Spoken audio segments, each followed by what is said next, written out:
here's what happened. In the 1960s, we were at war with the Soviet Union, Cold War, and a little bit of hot war over in Southeast Asia. So we fear them because they put up Sputnik, which, by the way, people forget, was an emptied out casing of an intercontinental ballistic missile. And Sputnik itself means fellow traveler, so it's all peaceful, but it was a ballistic missile head without explosives. So that was a signal, and we freaked in America. So NASA got founded on the fear factor of Sputnik. All right, so we then go to the moon on the fear factor that Russia will control high ground. Then we go to the moon, space enthusiasts say, oh, we're on the moon by 69, we'll be on Mars in another 10 years. They completely did not understand why we got to the moon in the first place. We were at war. Once we saw that Russia was not ready to land on the moon, we stopped going to the moon. That should not surprise anybody looking back on it. Meanwhile, however, that entire era galvanized the nation. Forget the war driver. It galvanized us all to dream about tomorrow, to think about the homes of tomorrow, cities of tomorrow, the food of tomorrow. Everything was future world, future land. The World's Fair. All of this was focused on enabling people to make tomorrow come. That was a cultural mindset the space program brought upon us. And we reaped the benefits of economic growth because you had people wanting to become scientists and engineers who are the people who enable tomorrow to exist today. And even if you're not a scientist or technologist, you will value that activity. And that, in the 21st century, are the foundations of tomorrow's economies. And without it, we might as well just slide back to the cave, because that's where we're headed right now, broke. I'm tired of saying this, but I'll have to say it again. The NASA budget is 4/10 of 1 penny on a tax dollar. If I held up the tax dollar and I cut horizontally into it 4/10 of 1% of its width, it doesn't even get you into the ink.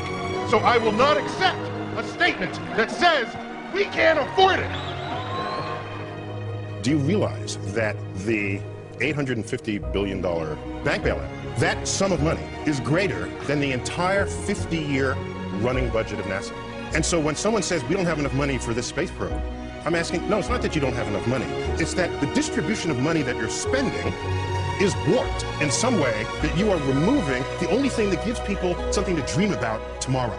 The home of tomorrow, the city of tomorrow, transportation of tomorrow, all that ended in the 1970s. After we stopped going to the moon, it all ended. We stopped dreaming. And so I worry that decisions that Congress makes doesn't factor in the consequences of those decisions on tomorrow. They're playing for the quarterly report, they're playing for the next election cycle, and that is mortgaging the actual future of this nation. Tomorrow's gone.